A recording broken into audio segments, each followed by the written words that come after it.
This is Kentucky Afield Radio. This is Ron Rohde, Kentucky Afield's first host back in 1953. Now, I'm proud to present Charlie Baglin. Gentlemen, start your engines. Let the games begin.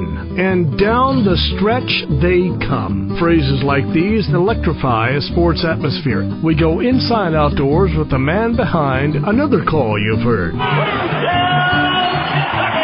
Carl Nathe, public address announcer for Commonwealth Stadium in Lexington for the football Wildcats. How it looks from behind the mic at major college football. And he loves the outdoors. All next on Kentucky Afield Radio.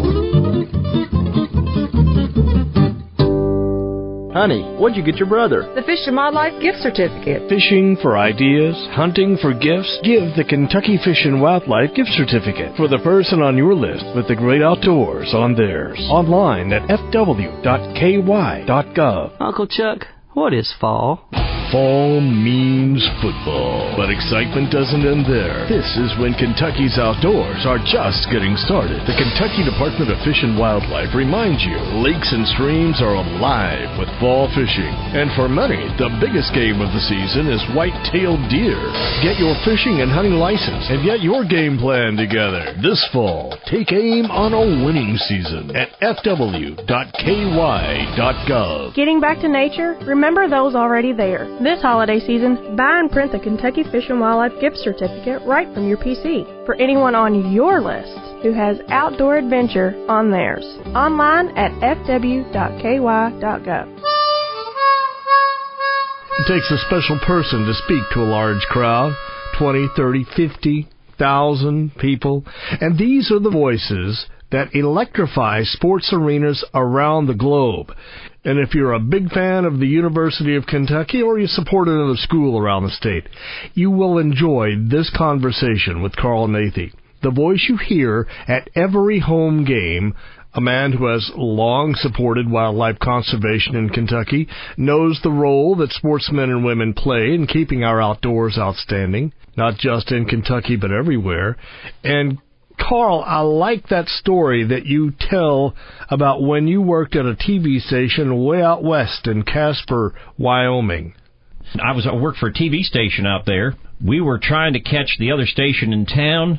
We were the younger station and trying to build our viewership, which we did to some degree. Wyoming has great hunting, great fishing. Out there, people go after the pronghorn antelope. I used to joke in a lighter moment. I'd say, well, I got good research that shows we're watched by more antelope than they are. There's antelope everywhere out there. Unfortunately, they don't count the TV ratings. You have had an interesting life, Carl Nathe.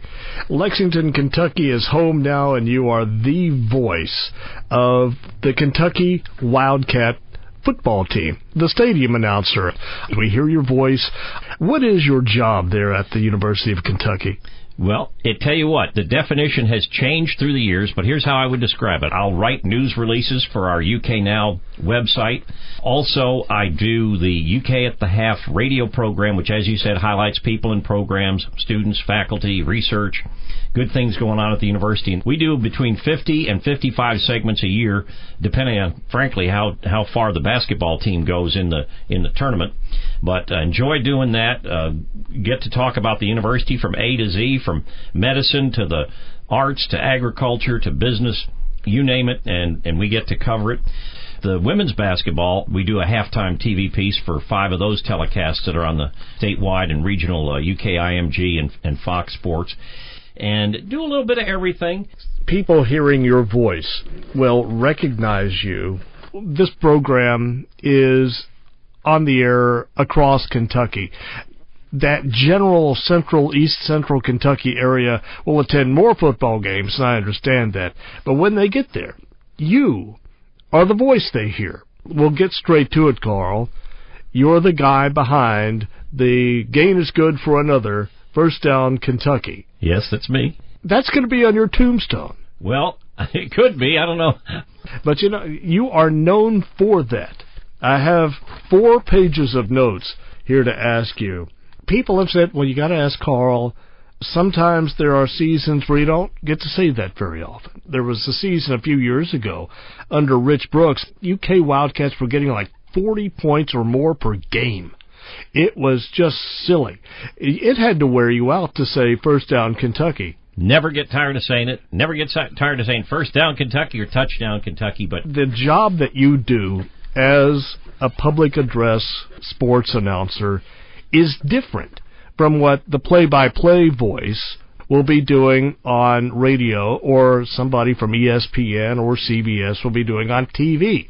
As far as being the public address announcer, I think what you want to be, and I stole this from the late, great Bob Shepard, the PA announcer for the New York Yankees for 57 years. He used the term, as a public address announcer, you want to be clear, concise, and correct.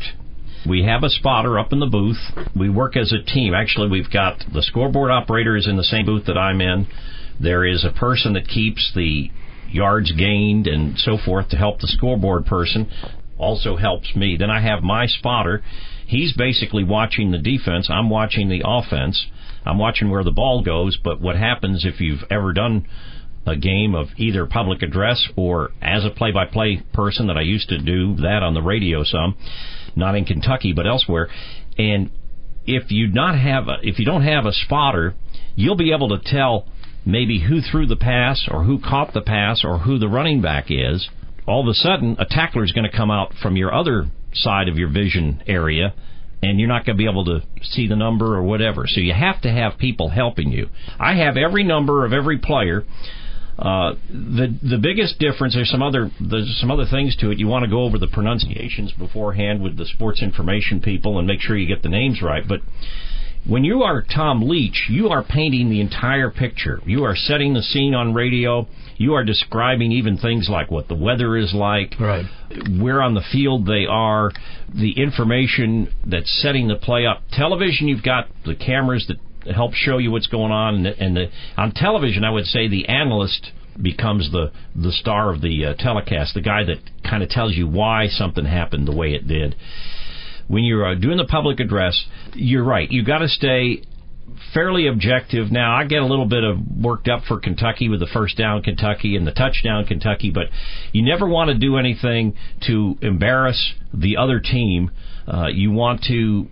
I don't get as excited for them when they do something good, but you describe it, you tell the same information, who ran the ball, who made the tackle, who caught the pass, who ran back the kickoff, all that sort of thing. But really clear, concise, and correct, that's what you try to get across to people, so it helps their enjoyment, hopefully, in the stadium.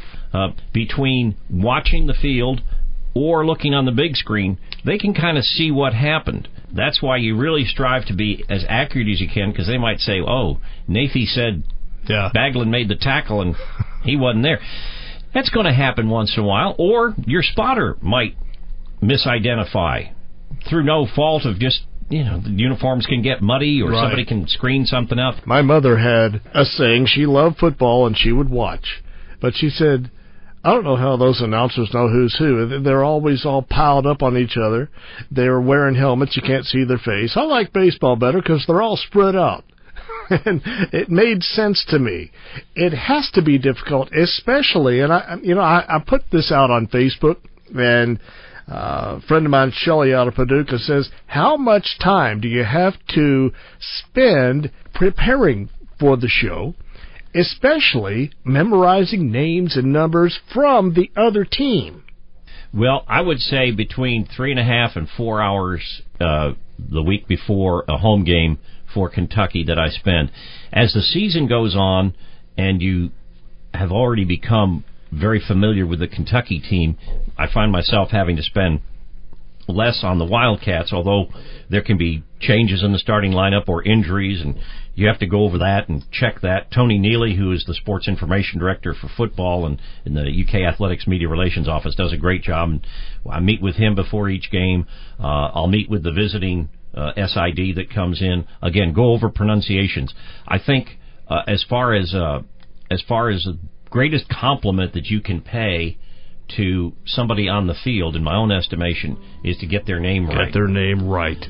You might goof it up, but it's not intentional, and it's not by not trying to check it out. I pride myself on trying to do the best I can to get that right, because I think it's an insult if I don't bother to learn how to say a person's name, no matter how difficult it is. Player names, stats, special announcements of dignitaries being honored, music, marching band. I mean, you stop to think about it. The event is more than just the game on the field. It is quite the sophisticated production. Done live and from where I sit, comes out flawlessly every time, especially when you hear that voice is my guest and more with Carl Nathe. After the break, I'm Charlie Baglin. This is Kentucky Afield Radio.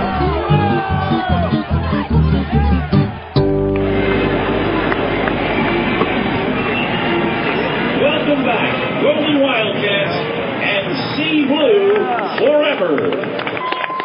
Charlie Baglin back on Kentucky Afield Radio, and it doesn't matter what sport you follow. There's a stadium announcer, if you attend the games, that keeps the crowd pumped. We're talking with one of those today on the show, and Carl Nathe. Home game at UK just would not be the same without you. Carl is giving us a peek behind the scenes of college sports. Another question, Jennifer from Lexington writes, what's the funniest name you've ever had to say behind the microphone? Boy. And I am wondering if it belongs to a fellow, and I can't remember the position he played for the University of South Carolina, Chris Smelly. No disrespect meant, but it is an unusual. And I know you mentioned to me you've got some roots in your career of South Carolina and Columbia. There's another name that was, I think he's kicking in the NFL, Ryan S-U-C-C-U-P, but his last name was pronounced Suckup. Yeah, I mean, absolutely, Suckup. Like I said, the most difficult are the ones that have some sort of international flavor. Now, I don't do the basketball, but Duke's basketball coach, Mike Krzyzewski. Okay, S-H-A players, when he recruits them, they say, Coach, how do you say your last? Don't worry about it, it's Coach K. Coach K. Is what you say tempered at all, scripted at all by the head coach? I'll tell you this much. If the head coach says to the athletics director or says to the marketing folks, hey, we don't want to do that anymore, believe you me, we most likely won't be doing it anymore, because one misnomer, Charlie, I think that people have. You have to be your own person and have your own style as a public address announcer. But don't forget, you are working at the pleasure of the people that are in charge, okay? I take that very seriously. So far, the coaches that I've worked under, and since we've been doing the First Down Kentucky, they're fine with it and so forth. But a coach wants the fans to be excited. A friend of mine, Brian, he wrote in and said, make sure you ask Carl, what is the most exciting song?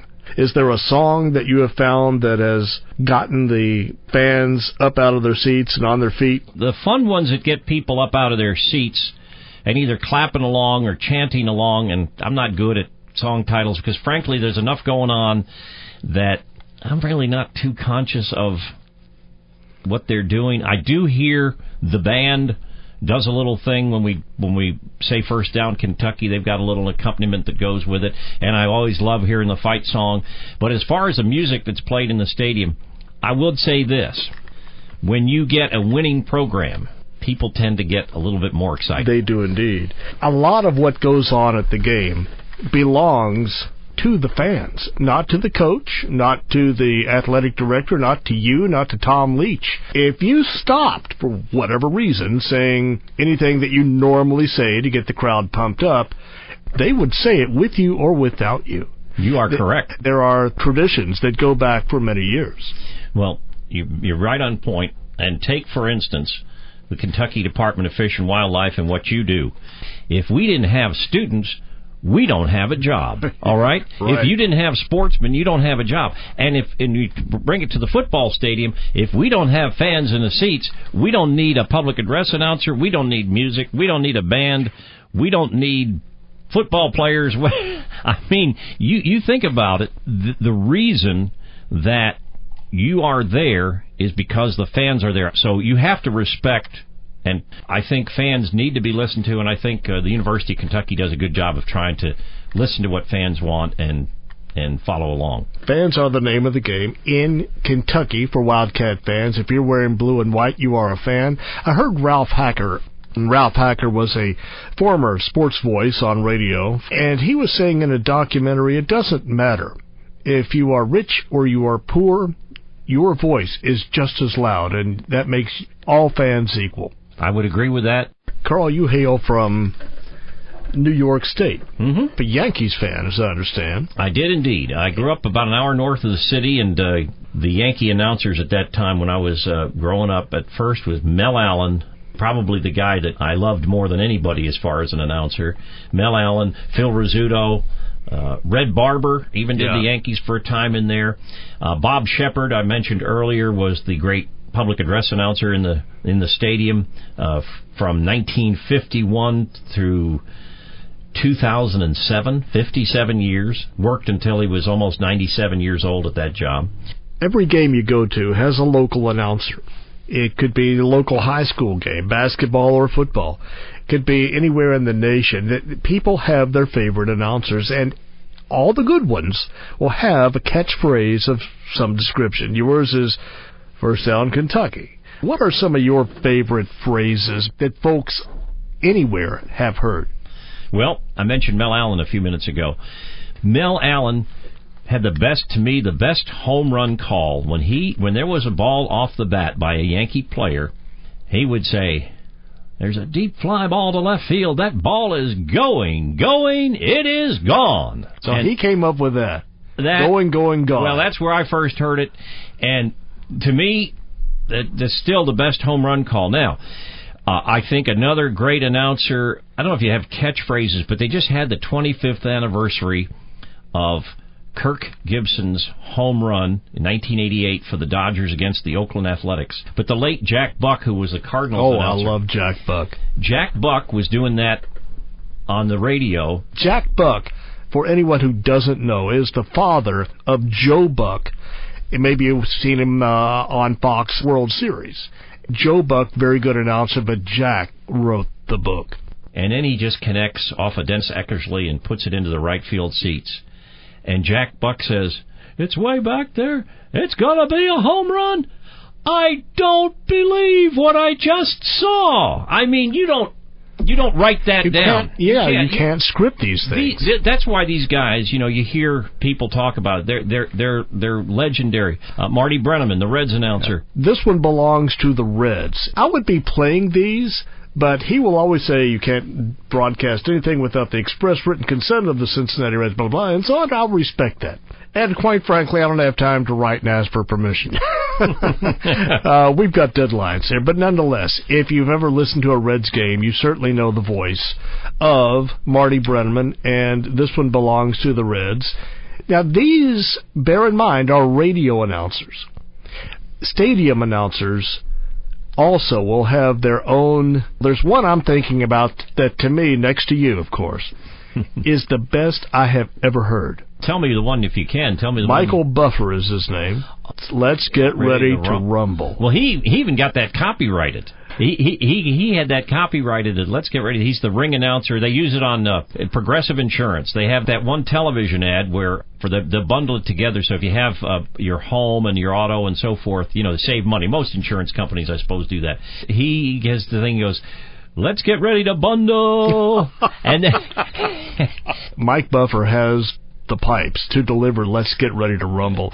Yeah. And I could have sworn that a lot of people, maybe this was prior to the copyright of that, were using that. And I want to say I have heard it at Kentucky games. How about, yes, or have I not? They had that for several years, yeah. We could talk about different announcers on the radio and over public address systems all the livelong day. A couple more that come to mind is, for basketball, Dick Vitale. And Dick will always put the word baby on the end of any sentence. And I'll always like Harry Carey and his holy cow, and it could be. It is. Yeah. Home run. You talk about, I thought that's another great home run call. There's people that, you mentioned Harry Carey, and Harry Carey worked in his late 70s, maybe 80 years old, and he would have more enthusiasm than some guys that you see that are in their mid-30s doing the games. I always appreciate announcer that when you tuned in, he cared. He wanted to be, you could tell. Yeah. There was no place in the world that Harry Carey wanted to be. You know, it's a great story that somebody told. There's a lot of Cardinal fans in Kentucky. It's kind of like the Reds in the eastern part, and then as you get west, it gets more and more St. Louis Cardinals. Certainly. Well, Harry Carey did Cardinal games for a number of years earlier on in his career. And there's a story, I think this was somebody from Paducah that I heard this from, and they used to listen on the radio and hear the Cardinal games. They hear Harry Carey. So then one summer, they got this opportunity. Somebody said, hey, we're going to go and we're going to get tickets and we're going to go to a St. Louis Cardinals game. And then they went to the game, and so then when they got back, somebody asked them, well, what'd you think of the Cardinals game, being there in person? Said, well, it was okay, but it wasn't near as good as it sounds when we're listening to Harry Carey describe it. You know, in other words, now that, to me... He brings the game to life. I would, yeah. And if you want to know it's true, you ask the fans, and they'll tell you. And you have your share of fans, too, Carl, know it or not. Can you do a Carl Nathe imitation? Sure. Well, do it. First down, Kentucky. You sound just like it. See? She wants your job, Carl. We're having fun with a big fan of the Kentucky outdoors and Kentucky football, Carl Nathe, voice of the Cats at Commonwealth Stadium in Lexington. More to come. I'm Charlie Baglin, and you are listening to Kentucky Afield Radio.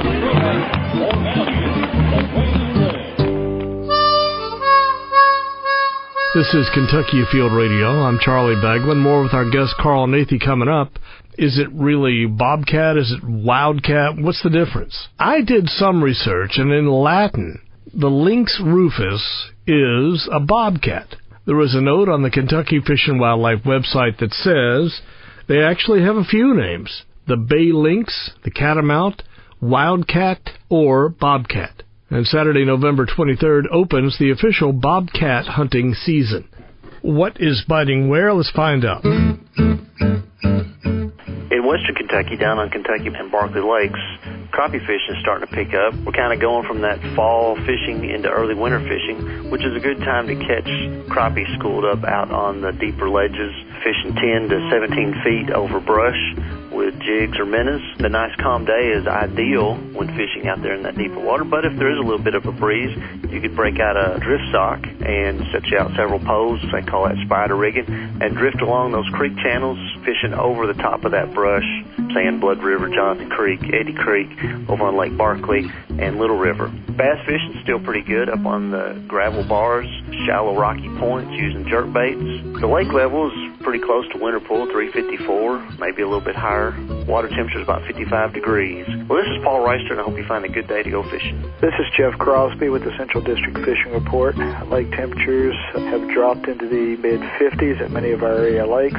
Anglers have been catching largemouth at many of our lakes, such as Taylorsville, Harrington, and many of our small department-owned lakes, such as Elmer, Beaver, Kincaid, or Corinth Lakes. Largemouth bass are being caught in the creeks, especially the secondary creek channel points, with baits such as spinner baits, lipless crankbaits, jerk baits, or shallow running crankbaits. Crappie have been very good at many of these lakes, fished in 6 to 15 feet of water around brush piles. Finally, trout have been stocked across the district at places such as Biddix River, Jacobson Park, Floyd's Fork, and many of the Louisville Metro Park lakes. Good luck, and hope to see you on the water. Hi, this is Eric Cummins with your Southwest Kentucky Fishing Report. Barren River Lake is in the midst of winter drawdown. Water temps in the lower part of the lake are in the mid to lower 50s. Bass bite has been good. Jigs and medium crankbaits on the main and secondary points and channel drops. Lipless crankbaits, swim baits, and spinner baits good up on the flats. Green River Lake, the lake is at winter pool. Lake temperatures in the low 50s. Bass have been good on main and secondary points with jigs, deep crankbaits, and lipless cranks. Look for smallmouth in the lower half of the lake on main lake with chunk rock banks with crankbaits, tube baits, grubs, or jig.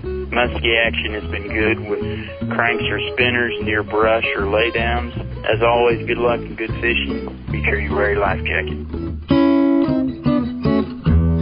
Kentucky Afield Radio, Charlie Beglin. Our guest on the show is the public address announcer for the UK football Wildcats at Commonwealth Stadium in Lexington. Carl Nathe is the name, and popular fella. In fact, my neighbors, Ricky and Paula, named their cat Carl. More with the voice of the Cats in a sec. Deer in the headlights. Watch out, Mr. Deer. Singing with your kids in the car is one way to keep deer hazard season in mind. And should a deer catch your headlights, flash those lights, sound your horn, break its concentration to scurry it along. There's one. And where there's one, there may be 2 or 3 more. Deer hazard season runs through November, so be wise behind the wheel while nature runs its course. A message from Fish and Wildlife and the Kentucky Office of Highway Safety. Christmas means deer season in more ways than one. Have the Jolly Reindeer drop off the Kentucky Fish and Wildlife gift certificate, perfect for anyone on your list who has hunting on theirs. Find it at fw.ky.gov.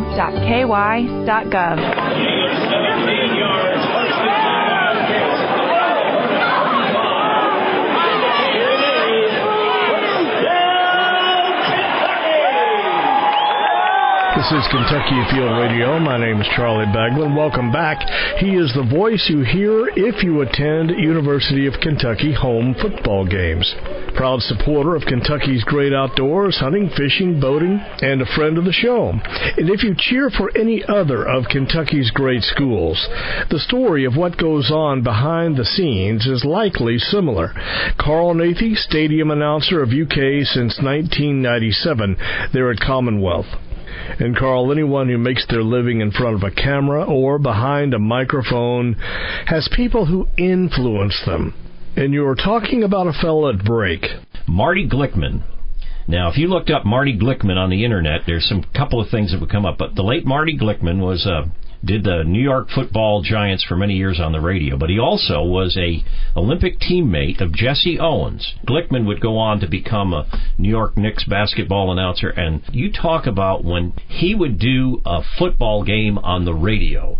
The only word I can use is compelling. It could be 3-3 early in the second quarter, and you thought you tuned in with 30 seconds left on the team drive. This guy was just... He kept you on the edge of your seat, regardless of where you were in the game. He was just wonderful. And he later became kind of a NBC Sports, used him to coach in pro football telecasts nowadays, and on the radio. There's a former player that's kind of the analyst, because you got the professional play-by-play person, but you want, as an analyst, hey, Charlie played the game. He knows what's going through the mind when he's out there on the football field. He did it for 10 years. But Marty Glickman helped coach. And he brought the information out of you.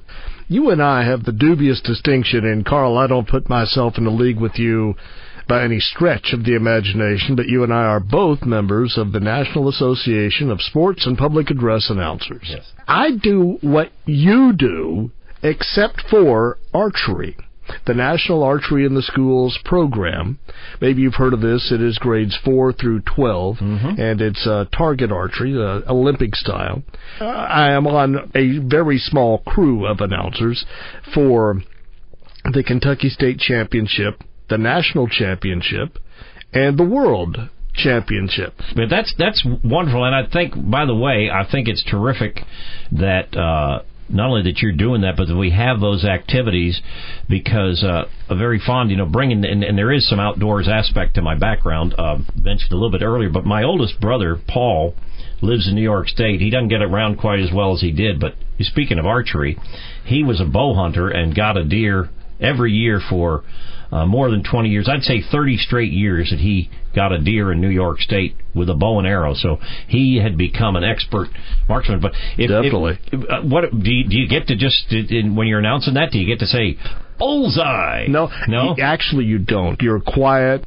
It's not one of those sports that's done by a small group or by an individual one at a time. We may have 100, and I think in the national championship there's like 300 or more targets set up, 2 archers per target. So you may have 2, 3, 4, 500 archers shooting at once. And you really need to hear this. It sounds like 1,000 basketballs being bounced at once, or you're inside the world's largest popcorn popper. And so at any given time there's going to be bullseyes any given second. all day long, different flights of archers coming in, all evening long in many cases, and then again all of the next day. I mean, these things are huge. But basically it's done by whistle commands. You have a couple of whistles that means get your bow, another whistle to shoot, and after shooting is done, you have another series of whistles that means you can go down and retrieve and score your arrows. So by and large, the whistle does the talking. Nonetheless, there are some scripted announcements that do need to be made along the course of the tournament. But that said, the PA announcer often has the very best seat in the house. That's a plus. And there's something to be said for the, let's call it the sanctity of the announcer's booth. Great place to be. You got a great view, but it's not a place to go if all you want to do is, when you get there, is just sit around and talk. Just like the players, just like the officials on the field, you have a job to do too. I don't care if you're doing basketball, if you're doing baseball or archery. It doesn't matter what it is. You're busied up there, aren't you?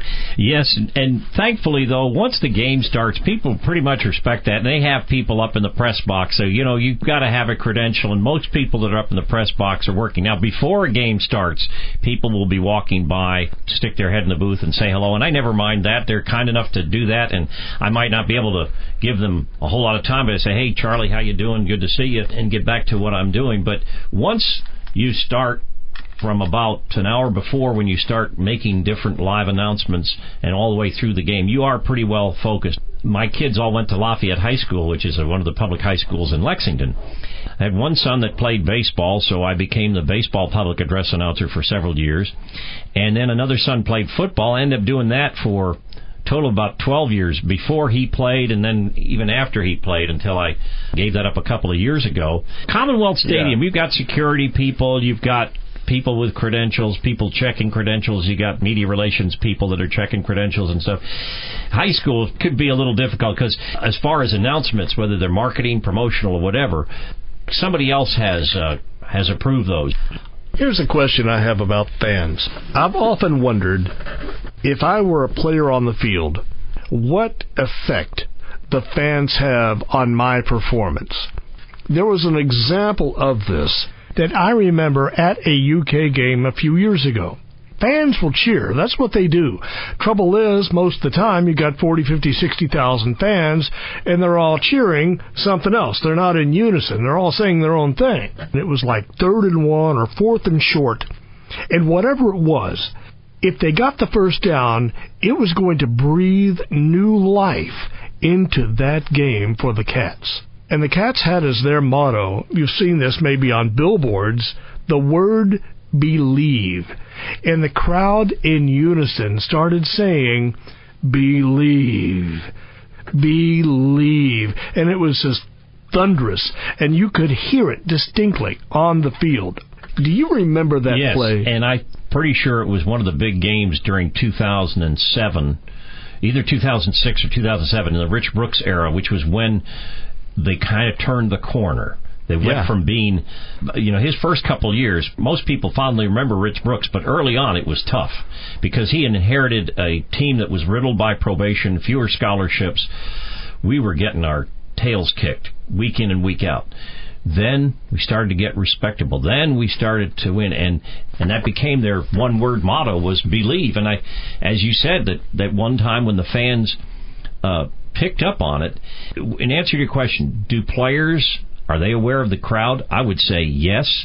And thankfully at Kentucky football and basketball games, it is a very good and passionate and supportive home crowd. Now, players, as you'll notice, the defense sometimes, if it's 3rd down, you'll see the defensive end. You can't see it on radio, but lifting their arms, like the crowd starts cheering, hey, bring it on, bring it more, because it's going to make, you're the quarterback for South Carolina, you're trying to call signals, your teammates can't hear you because the crowd's getting loud. So that's obviously going to be an advantage. You're going to have to use a hand signal, or you're not going to be able to change the play. You're going to have to run what you call in the huddle. You can't change even though the defense is lined up to stop you. But there can be football stadiums and basketball arenas. If Rupp Arena gets loud in basketball, it's downright intimidating. Best player you've had the privilege of saying their name over a PA? For me, I think I'd have to say Wesley Woodyard, now with the Denver Broncos. Pound for pound, inch for inch, I'll say it right here, the single best football player I've seen for the University of Kentucky. He's a great linebacker. Then they said in the pros he's going to be too small. He didn't even get drafted. He was an undrafted free agent. The Broncos signed him. He's now one of their top defensive players. He's one of their captains. Just a great young man and doing a fantastic job and very, very impressive. Tim Couch, of course, a great quarterback. Sure. Craig Yeast was great. As far as return man, Derek Abney, running back all those kickoffs and punts for touchdowns for Kentucky. Best games. Name 2 or 3 of the very best games you've had the privilege. 1997, my first year, fifth game overall of the year, we played Alabama. We had not beaten the University of Alabama in football since 1922. We won that game 40-34 in overtime. Couch to Yeast for a touchdown in the overtime, and we won it 40-34. Also up there, 2007, we had lost to the University of Louisville 4 straight years. 2007, they were supposed to have another great team, and here it looks at the end like, oh no, we're going to let it. It's going to be close, and we're going to lose. And it's down to, if you recall that play where they made the pass from Andre Woodson to Stevie Johnson. Somehow Stevie Johnson made a move, got himself open, got the pass, turned and went down the sideline, scored the touchdown, beat the University of Louisville. A great win. For me, maybe that might be my personal favorite. I respect Louisville's football program, but of course I'm rooting for Kentucky. But then, a few weeks later, number 1 LSU comes into town. Nobody gives us a chance. Of course, the worst game had been 5 years earlier. LSU beat us on the last play of the game when our fans were already charging the field. We thought we'd upset them. That was when Guy Morris was coach. They'd already put the Gatorade shower on them and everything. LSU, number 1. Again, it goes to overtime. Braxton Kelly, I want to say, makes the tackle. I should remember that. On 4th down, stops LSU, and we beat the number 1 team. Lexington was like, you couldn't get through on the cell phones because everybody was calling each other all over the country. That was a great win. But, yeah, those 3, Alabama 97, then Louisville and LSU in 2007. You called that game. Pam and I were there. We heard you. Lots of fans in the stands would have loved to have been you that night. Sir, let me get around here to you. It's a big football stadium. You could have any job you want. Quarterback, head coach. Which one would you want? Oh, most definitely. I'd like to be the stadium announcer. Why is that? Because I'd be a star. And back with our closing minutes with the star, Carl Nathe. My name is Charlie Baglin, and this is Kentucky Afield Radio.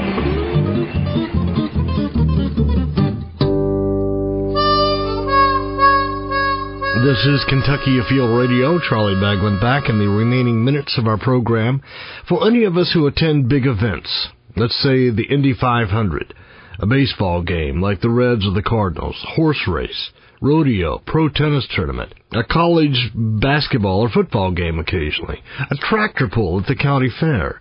It is absolutely fascinating how there is no one anywhere more front and center, yet more behind the scenes, than the public address announcer. My guest this week is just that. His name is Carl Nathe. He is with the University of Kentucky football Wildcats. You hear his voice at Commonwealth Stadium in Lexington. And Carl, you don't get to sit down really with every PA announcer that you hear and shoot the bull, but it's nice to do that with you and to know that you're just as human as the guy sitting next to you on the stands. Now, there's UK and there's U of L. And let's just say that they're adversaries. That's the big rivalry. But announcers, they don't always carry that animosity, do they? Well, I do see other people that are involved as far as public address and or radio announcers. A guy who's a great guy, happens to be a UK graduate. He just calls for the wrong team, but just kidding. Paul Rogers. Paul Rogers is on top of the heap. He's a class act. Does a great job with Louisville football and basketball. And when you hear him call horse races, he's also... He used to do every call of every race on Derby Day, like 12 races. Is that something you ever wanted to do? When I was growing up, I used to take a tape recorder and sit in the upper deck in an uncrowded section, say at Yankee Stadium, and practice doing baseball, or go to a football game somewhere, a high school football game, and try to do the same thing.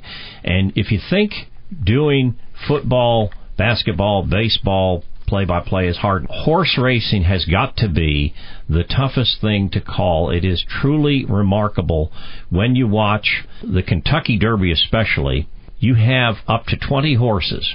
They break from the starting gate. You've got to identify who the early leaders are. At some point, you need to call every horse in the field. Then you come back, and by that... You have 2 minutes to do that. You've probably done that. Hopefully, if you're good, you've probably done that maybe in the first half mile. Then you can kind of focus on the lead pack. You talk about processing information. I don't know how they do it. And I did once or twice at Keeneland, I guess, once, and at Churchill Downs. I took a tape recorder. I just said, I got to see if I can... Oh, man, I don't know how they do it, because I was lost. Are you a fan, or are you an announcer? I have heard it said, and I'll go back to Marty Brennerman, and I think you and I have talked about this in the past, that despite the fact you work for the home team, there is a level of neutrality that you need to maintain. You can't cheer for your team necessarily. You can't cheer against the visiting teams. How do you temper that? I think it's okay for a public address announcer for the home team to show some natural enthusiasm, provided he doesn't say anything derogatory about the other team. If you notice, when we announce, we say Kentucky or we say the Wildcats. We don't say we. Now, that's where I think you cross the line, whether that's radio, television, public address announcing. If you say, we have the ball. Now, there was the late, great Larry Munson. He was very popular, the Georgia football play-by-play guy, legendary. And he said, we've got the ball on the 45-yard line. He got away with it because he was so beloved. But I don't think that anybody who wasn't a Georgia fan was going to enjoy his broadcast. If you notice, the late, great Kaywood Ledford always said Kentucky, said the Wildcats. He said Kentucky. He said UK. He did not say we. His last game for Kentucky on the UK network in 1992 was that heartbreaking loss to Duke. But then 3 weeks later, he was calling the game for the network radio, and I'm trying to think of who Duke beat for the title, but they won it in 92, and Kaywood's making that call. He was such a professional, and he could adjust his game he could be great even if it was two teams he didn't care about. I would say this, you wouldn't gravitate toward sports announcing of any kind if you didn't have some fan part in you. I mean, if you weren't interested in the sport, why would you want to announce it? It just changes the whole... I think that's what sports is you care about it. I wanted to ask you about your most exciting sports coverage yet was back when you were at Channel 18. Is this what you were going to allude to? Well, I wanted to make it legit while I was here on Kentucky Afield Radio with Charlie Baglin, because we did see each other at the Kentucky Broadcasters Association, and we talked about doing this. But I for a year and a half, back in 1988-89, I did a weekly outdoor segment on WLAX-TV, LAX-18 in Lexington. It's about a minute and a half, 2 minutes in length. And Norm works for the Kentucky Department of Fish and Wildlife, and he kind of took me under his wing. And the best way I could describe it, Charlie, is that I was the straight man and Norm was the expert. He knew people around the state, and we could go out and do things together. So I got a chance to do some hunting and fishing with Norm, and I do a little bit of fishing, and I do canoeing and kayaking as well when I get the chance. The great thing about the outdoors and the hunting and fishing, the sportsmen do a great job in advocating and have protected a lot of natural areas that otherwise would be lost forever. I'm talking of wetlands, I'm talking about forests, I'm talking about land, and the cooperation, private landowners letting hunters on, provided the hunters respect the land the way they should and so forth. But it's something that helps preserve things for future generations, as well as having the enjoyment today. We know it's going to be, as long as they're sportsmen, we know it's going to be around tomorrow. It is amazing what they do, and most times aren't really given the credit for it. Oh, there is something I do need to ask you, Carl, that I ask every guest on the show. Do you text and drive? I do not. In fact, on the way over here from Lexington, I got a text message. I was at a stoplight. I looked at the text message. I did not text. Keep your focus on the road. Keep safe and get there in one piece. Carl Nathe, Stadium Voice, the UK Wildcats, thanks for coming by the show. Charlie, thanks for having me. It has been a very good show, a little variation from the norm. Any show, though, that you would like to hear again or that you have missed, you can find online, myhuntingandfishing.com. You can also find us on iTunes or our YouTube channel. Put Kentucky Afield Radio in the search box, and there we are.